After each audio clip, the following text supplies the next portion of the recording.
Assalamualaikum warahmatullahi wabarakatuh. Alhamdulillahirabbil alamin. Para mahasiswa yang berbahagia, kita berjumpa lagi dalam mata kuliah Mekanika Fluida.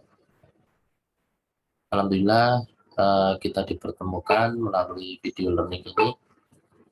Semoga semua dalam keadaan yang baik dan sehat dimanapun Anda berada. Pada kesempatan kali ini, kita akan membahas mengenai topik yaitu dinamika fluida. Dinamika fluida seperti yang telah Anda pelajari dalam fisika yang membahas tentang dinamika itu sendiri, di mana dinamika itu adalah suatu gerakan suatu partikel yang berhubungan atau berkenaan dengan gaya. Gaya tersebut adalah suatu parameter fisik yang berpengaruh terhadap gerakan suatu partikel.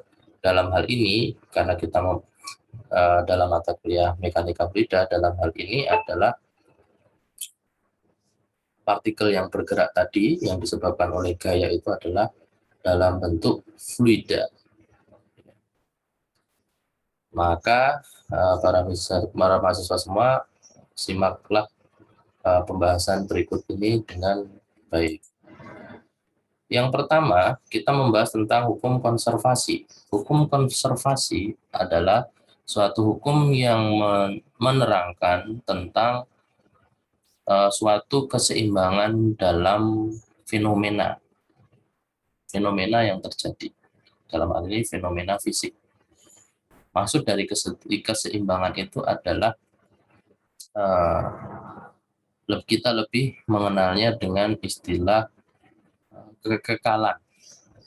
Jadi ini merupakan hukum kekekalan, di mana input ya itu akan berhubungan dengan output. Agar dia itu menjadi seimbang, ya, maka input, proses, dan output ini harus saling terkait. Ya. Kalau dalam proses ini ada yang membuat ya bagian dari input ini berkurang, maka output itu akan nilainya lebih kecil dari input. Nah, tetapi kalau input ini akan sama dengan output, maka hal tersebut dinamakan kekekalan atau konservasi. Nah, yang pertama kita bahas dulu yaitu adalah hukum konservasi massa. Hukum konservasi massa ya, di sini dinotasikan m dot in min m dot out sama dengan dmjv per dt. Ya, konservasi massa ini adalah misalkan aliran dalam suatu ya channel yang tertutup, misalkan dalam pipa. Nah, itu kan input dan outputnya kan terbuka. Nah, sehingga hal itu disebut sebagai kontrol volume. Nah, dalam kontrol volume tersebut, massa mengalir dari inlet ke outlet, dari saluran masuk ke saluran keluar. Jika saluran massa dalam saluran masuk dan massa dalam pada saluran keluar itu nilainya sama, maka M in min M out sama dengan 0. Tidak ada nilainya, berarti itu merupakan konservasi massa atau kekekalan massa. Nah, di sini sama dengan dm CV. Nah, karena CV ini kontrol volume ya, massa kontrol volume per dt terhadap perubahan waktu. Jadi perubahan massa ini tadi ada nggak terhadap perubahan waktu? Kalau tidak ya berarti 0. Ya, waktu akan terus berjalan, pasti di sini akan ada nilainya. Nah, kemudian yang kedua, hukum konservasi momentum. Hukum konservasi momentum ini berkaitan dengan gaya ya. Sebenarnya ketiganya ini berkaitan dengan gaya. Dan ini jelas terlihat ada rumus dari gaya atau simbol dari gaya di sini, yaitu rumus dari hukum Newton yang kedua, sigma F sama dengan M dikalikan A. Ya, kita ketahui sebelumnya bahwa Anda juga pernah mempelajari tentang momentum di mata kuliah fisika teknik, itu telah dibahas tentang momentum ya, di mana momentum itu adalah massa suatu partikel dikali dengan kecepatannya. Nah, di sini muncul massa dikalikan dengan kecepatan. Nah, ini berhubungan dengan gaya. Ya, gaya itu kan M dikalikan A. A ini kita pecah supaya menjadi bisa muncul V-nya. Karena momentum itu kan salah satu fungsinya adalah V. Ya, ada kecepatan di dalam unsurnya. Sehingga menjadi A ini dipecah menjadi dV per dt. Ya, nah, dV per dt. Sehingga mv per dt ya, dmv per dt. Nah, ini kalau kita kaitkan dengan mekanika fluida, maka rumus ini dikembangkan pada aplikasi mekanika fluida menjadi rumus yang di bawah ini yang berwarna merah muda ini, agak keunguan, merah muda agak keunguan ini. Kemudian yang berikutnya adalah hukum konservasi energi. Hukum konservasi energi ini adalah energi itu dikatakan kekal jika tidak ada perubahan dari energi yang diserap maupun energi yang digunakan. Nah, di dalam hal ini, E in, ya, energi yang masuk atau yang diserap, E out adalah energi yang keluar atau energi yang digunakan. Jika tidak ada perubahannya atau sama dengan nol, maka ini adalah dinamakan kekekalan energi atau konservasi energi. Nah, kemudian di sini sama dengan DECV, kontrol volume ya, energi pada sistem kontrol volume per dt terhadap perubahan waktu. Jadi dalam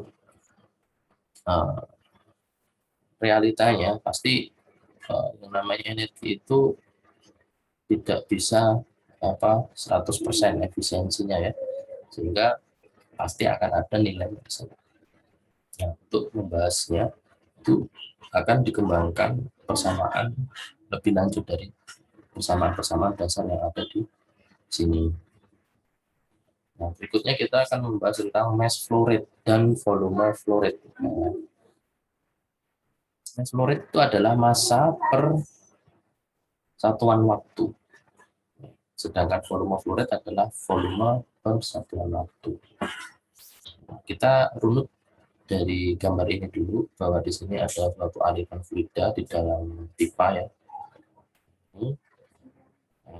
Suatu aliran tersebut memiliki kecepatan rata-rata atau V average dan luas penampang AC, sehingga volume flow rate-nya ini adalah volume rata-rata dikalikan dengan luas penampang atau cross sectional area ini ya, yang tegak lurus terhadap arah aliran fluida.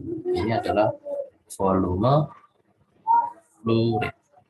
Nah, volume flow rate ini selain disimbolkan sebagai V dot, dia disimbolkan juga sebagai Q, yaitu debit. Jadi nama lain dari volume flow rate ini adalah debit. Ya, kita sering mendengar debit air. Nah, air kan salah satu jenis fluida. Nah, itu debit itu adalah volume flow rate, volume persatuan waktu ya.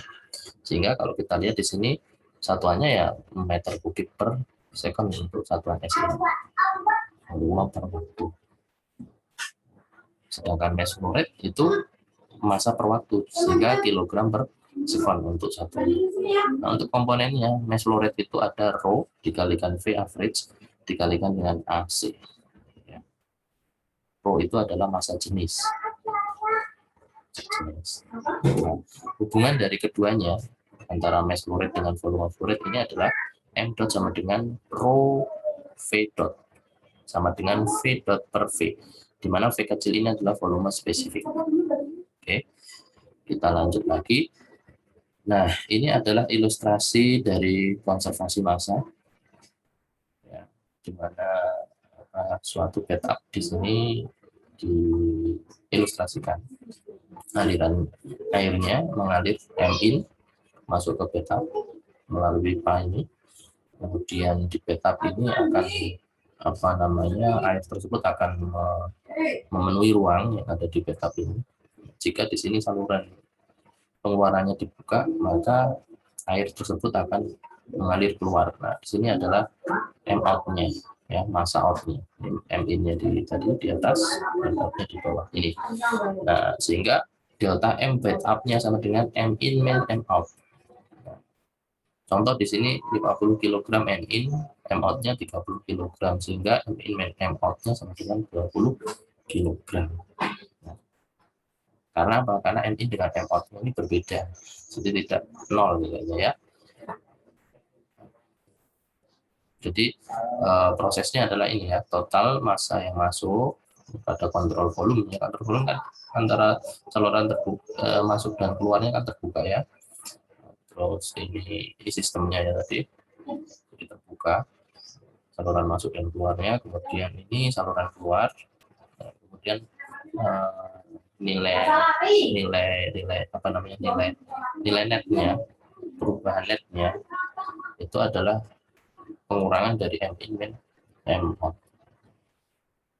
Di sini kita sebutkan yang delta MCV tadi sudah kita bahas sebelumnya ya. Kemudian integrasinya ya di MCV per dt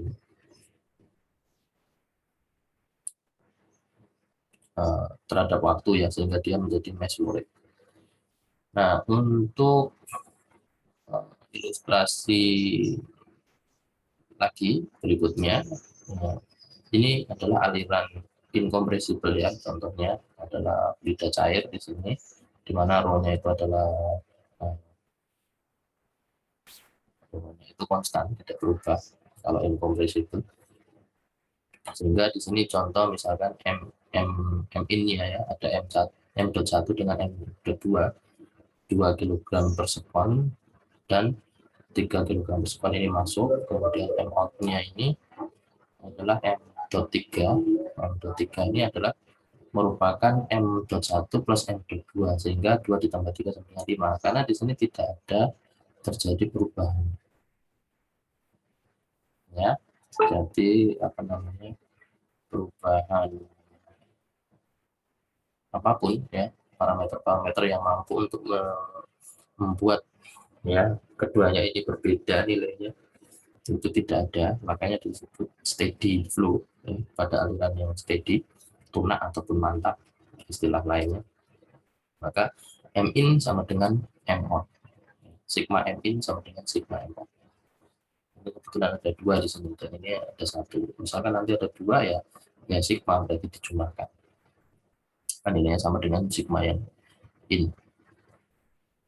Nah, untuk contoh yang aliran kompresibel ya, ini udara ya, kompresibel, kompresor ya, simbol dari kompresor. M in masuk, M out ya, karena kita berlaku hukum kekekalan massa ya, hukum kekekalan massa. Tadi saya katakan, maka massa in dengan massa outnya sama, tidak boleh berbeda. Kontrol volume pada sistem kontrol volume itu tidak boleh berbeda. Kalau misalkan hasilnya berbeda, nah kekekalan massa ini ditolak ya. Tapi tidak, karena ini adalah suatu hukum yang sudah diteorikan ya sebelumnya, maka yang namanya massa itu tidak akan berubah. Yang berubah itu adalah kalau misalkan itu compressible flow atau aliran compressible, yang berubah adalah volumenya. Volumenya itu di sini awalnya dilihat dari volume flow rate-nya 1,4 meter kubik per sekon menjadi 0,8 meter kubik per sekon. Jadi masanya tetap konstan ya. Jadi berlaku hukum kekekalan massa atau hukum konservasi massa atau conservation of mass.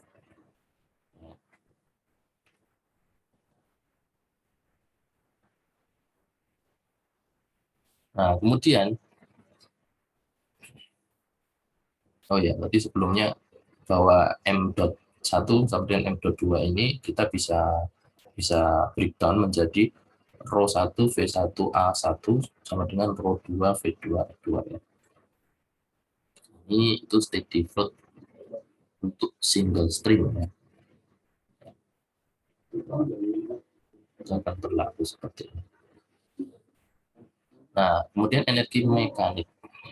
Energi mekanik itu apa? Energi mekanik adalah suatu bentuk energi yang dapat dikonversikan ke bentuk kerja secara keseluruhan dan langsung oleh suatu peralatan mekanik, misalnya turbin, energi mekanik persatuan massa. Kenapa kita harus mengetahui persatuan energi mekanik persatuan massa ya?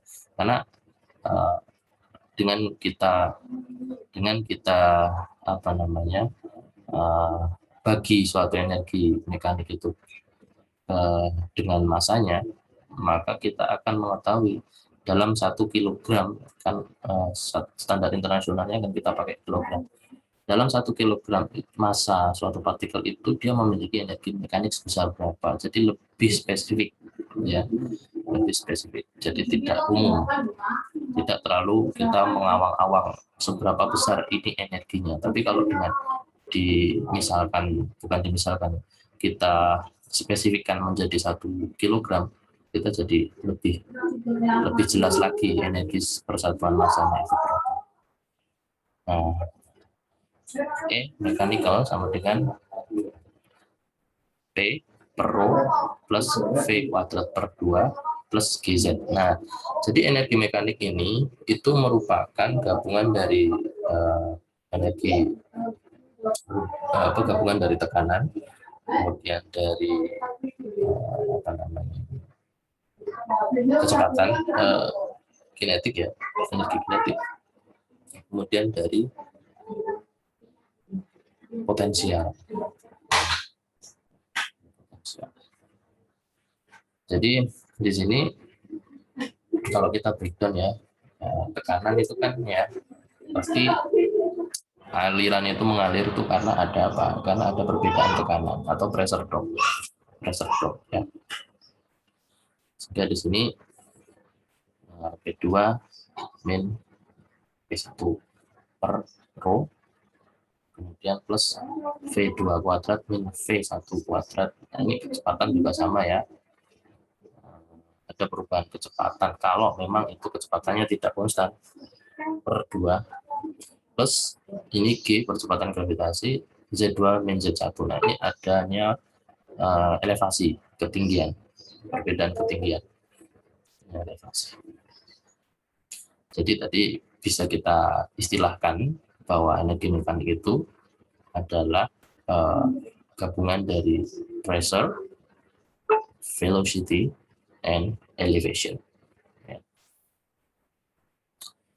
Kemudian untuk efisiensi mekanis, ya, jadi energi mekanik ini kita ingin mengetahui seberapa besar efisiensinya. Nah, efisiensinya itu bisa kita notasikan dengan simbol seperti ini, efisiensi mekanik maksudnya sama dengan mechanical energy output. Energi mekanik output dibagi dengan mechanical energy input, energi mekanik input. E max out, E max in sama dengan 1 min E max loss per E max in. Jadi energi mekanik yang hilang dibagi dengan energi mekanik inputnya. Contohnya, misalkan ini ada kipas angin yang berputar dengan tenaga listriknya itu 50 watt. Kemudian dia memberikan mass flow rate-nya 0,5 kg per sekon. Kita analisisnya di 2 titik ya. Titik 1 ini energi listrik, titik 2 ini adalah energi mekanik ya.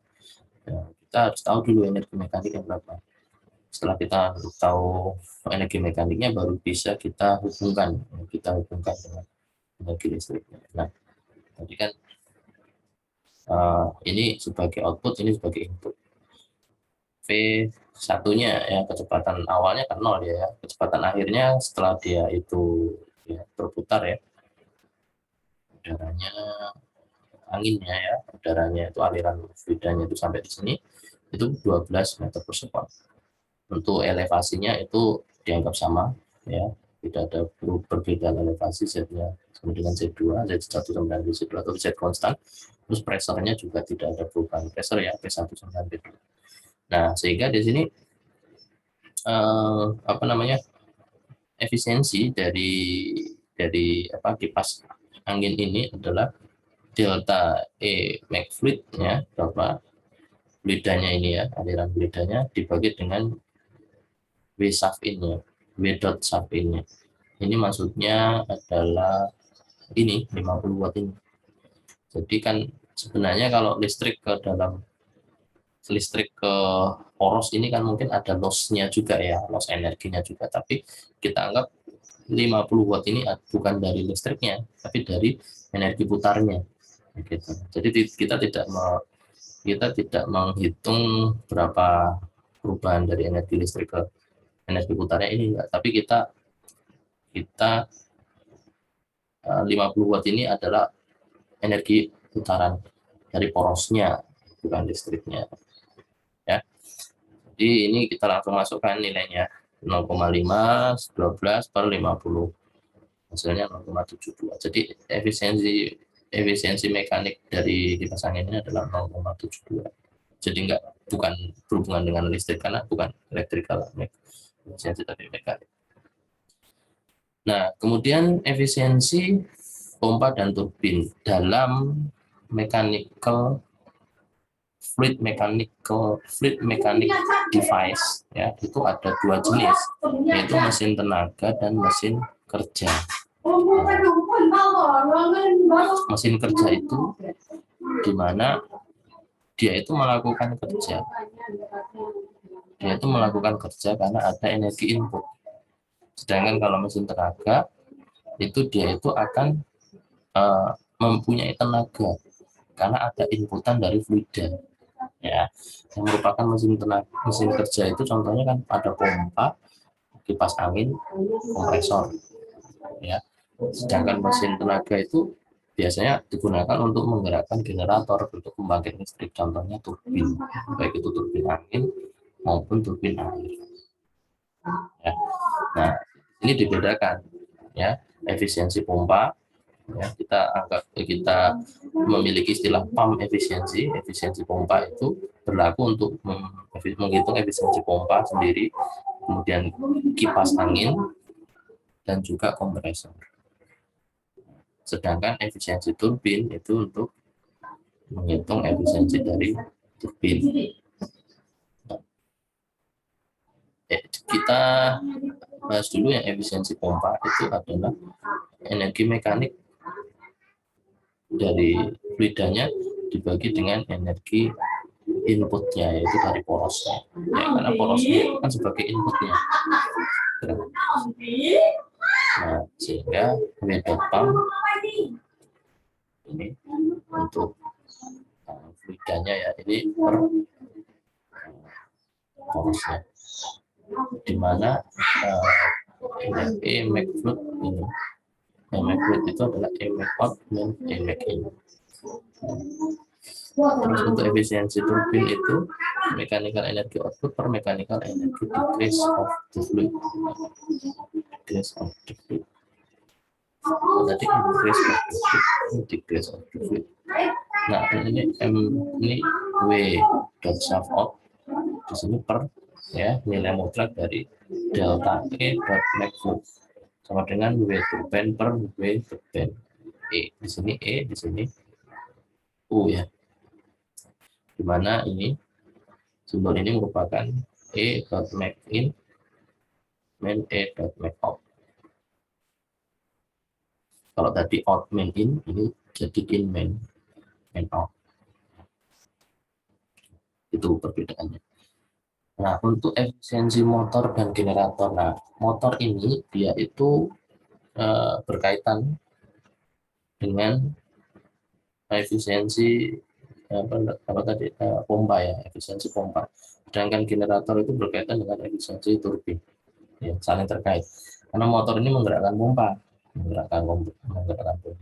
menggerakkan kipas angin, ya kan, menggerakkan kompresor juga. Nah, sedangkan generator itu kebalikannya, ya, dia digerakkan oleh turbin. Gitu.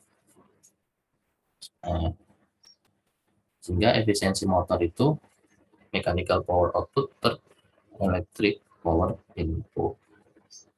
Nah, untuk generator, electric power input dulu dibagi dengan mechanical power input. Jadi kebalikan. Nah, untuk kombinasi efisiensi pompa motor dan turbin generator ya, karena keduanya saling berkaitan, saya katakan tadi ya. Nah, ini bisa kita kalikan efisiensi pompa dengan efisiensi motornya untuk yang efisiensi pompa motor. Nah, kalau dijabarkan ya menjadi ini persamaan selanjutnya ini.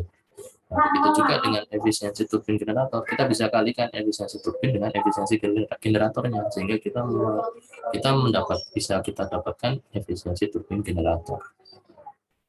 Kita jabarkan ya seperti ini, elektrikal turbin, kalau ini mekanikal pompanya dibagi electrical in-nya, kan elektrikalnya itu out-nya, seperti itu.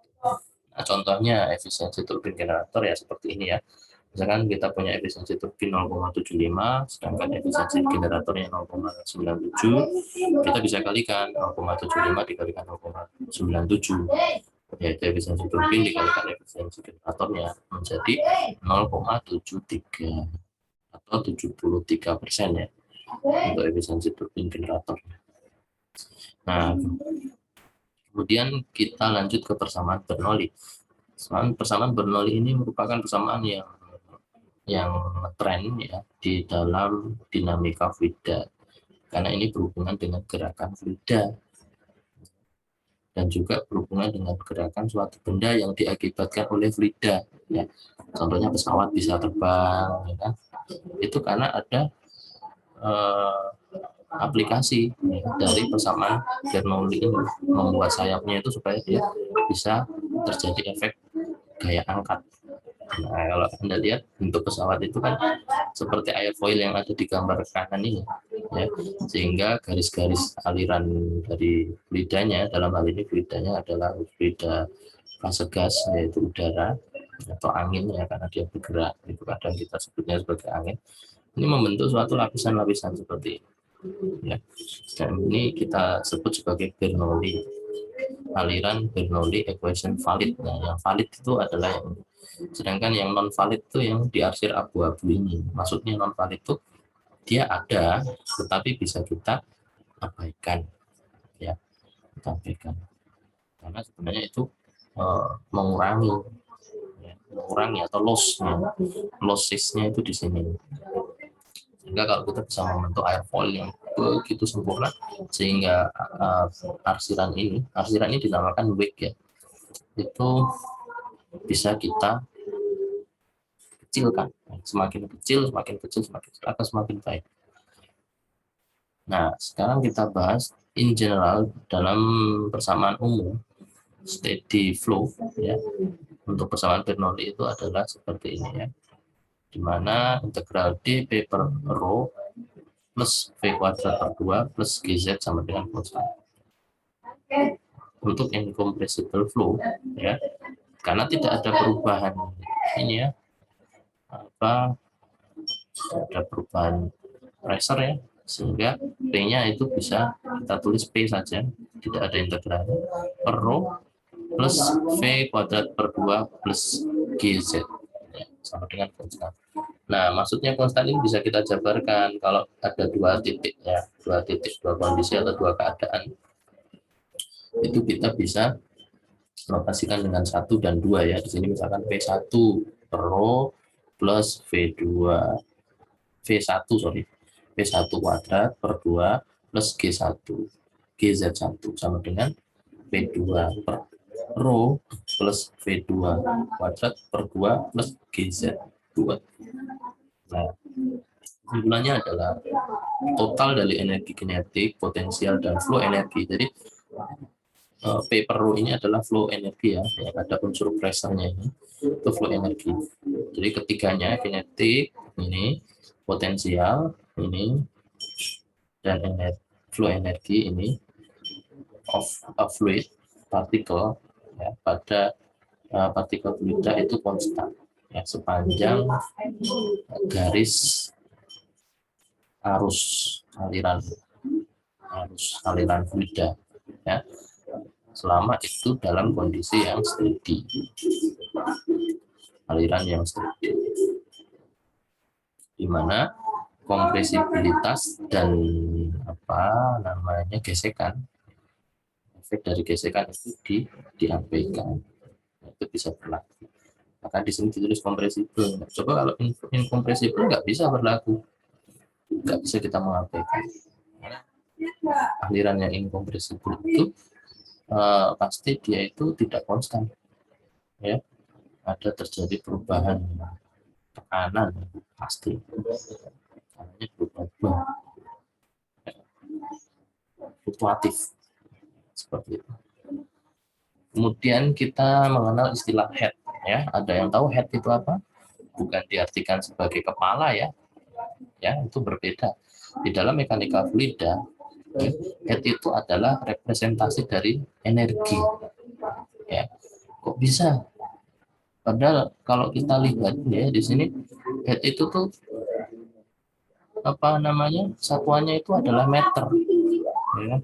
Meter atau ketinggian. Soalnya kan di sini Z ini kan juga ketinggian ini Z. Nah, kalau Anda mengenal ya rumus itu kalau dijumlahkan itu kan berarti ini dimensinya sama. Kalau dimensinya sama itu berarti satuannya sama. Nah, kalau dijumlahkan berarti sama dengan ini satuannya juga sama.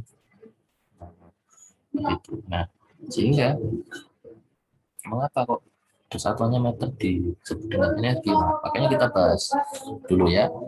Nah, tadi sudah ya persamaan ini dalam dua kondisi misalkan ya P1 per rho bla bla bla sampai P2 per rho dan seterusnya.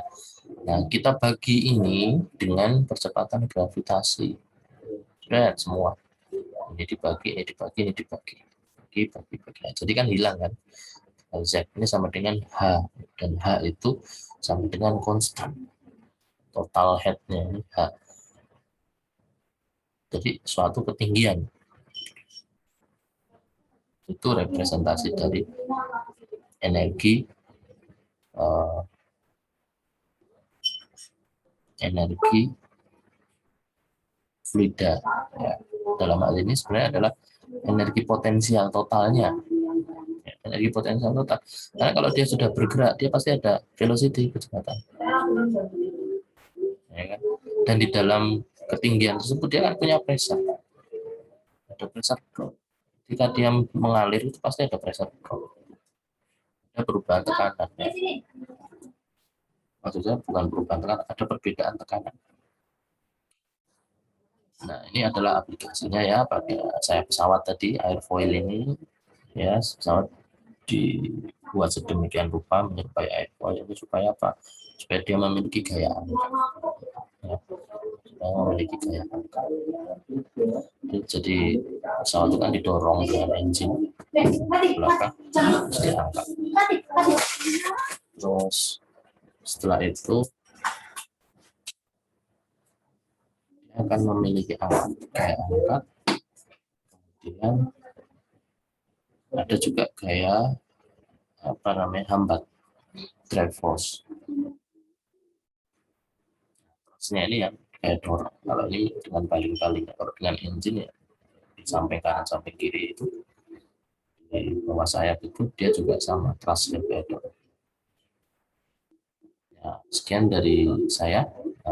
Mungkin dengan adanya video ini bisa mempermudah dan pembahasan lebih detail lebih lanjut akan ada di video selanjutnya ya, berikut dengan contoh-contoh aplikasi dari Bernoulli, kemudian penyelesaian permasalahan atau contoh soal dan apa langkah-langkahnya itu ada di video berikutnya. Terima kasih atas perhatiannya.